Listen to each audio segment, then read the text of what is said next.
আসসালামু আলাইকুম, স্বাগতম জানাচ্ছি বিবিসি নিউজ আন্তর্জাতিক সংবাদে।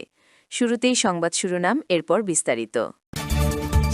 যুক্তরাষ্ট্র স্থল আগ্রাসন চালালে ইরানের পক্ষে লড়বে রাশিয়ার চেচেন আর্মি। শত্রুপক্ষকে সহায়তা করলে মৃত্যুদণ্ড ও সম্পদ বাজেয়াপ্তের ঘোষণা ইরানের। দর্শক, এতক্ষণ শুনছিলেন সংবাদ শিরোনাম। এখন বিস্তারিত।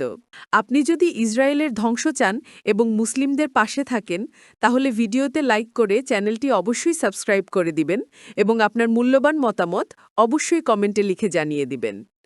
এখন বিস্তারিত। যুক্তরাষ্ট্র স্থল আগ্রাসন চালালে ইরানের পক্ষে লড়বে রাশিয়ার চেচেন আর্মি। ইরানে যৌথভাবে আগ্রাসন চালাচ্ছে যুক্তরাষ্ট্র ও ইসরায়েল। গত ২৮ ফেব্রুয়ারি হামলা শুরুর পর ৩২ দিন ধরে হত্যাকাণ্ড চালিয়ে যাচ্ছে ওয়াশিংটন ও তেল আবিব। এরপরও ইসলামী প্রজাতন্ত্রকে পরাজিত করতে না পেরে এবার স্থল আগ্রাসন চালানোর প্রস্তুতি নিচ্ছে যুক্তরাষ্ট্র। সেই প্রেক্ষাপটে মার্কিন সৈন্যরা হামলা করলে তাদের প্রতিহত করতে ইরানের পক্ষে যুদ্ধ করার ঘোষণা দিয়েছে রাশিয়ার চেচেন আর্মি। আজ মঙ্গলবার ৩১ মার্চ এ তথ্য জানিয়েছে ইরানের সংবাদ মাধ্যমগুলো। ইরানি গণমাধ্যমগুলো জানিয়েছে যে যদি মার্কিন যুক্তরাষ্ট্র ইরানে স্থল অভিযান শুরু করে, তবে রমজান কাদিরেভের অনুগত চেচেন সামরিক ইউনিটগুলো সেখানে মোতায়েন হওয়ার জন্য প্রস্তুত বলে ঘোষণা দিয়েছে।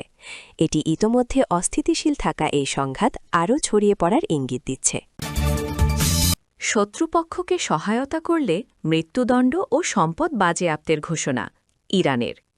ইরানের বিচার বিভাগীয় মুখপাত্র আসগার জাহাঙ্গীর জানান, গুপ্তচরবৃত্তি বা শত্রু রাষ্ট্রের সঙ্গে সহযোগিতার অভিযোগে থাকা ব্যক্তিরা সম্প্রতি সংশোধিত আইনের অধীনে মৃত্যুদণ্ড এবং সব সম্পদের বাজেয়াপ্তির মুখোমুখি হতে পারেন।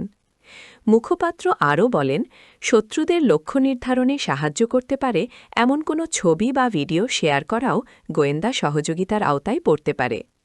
ইরানি মিডিয়ার রিপোর্ট অনুযায়ী গত ১ মাসে ১,০০০-এরও বেশি মানুষকে গ্রেফতার করা হয়েছে।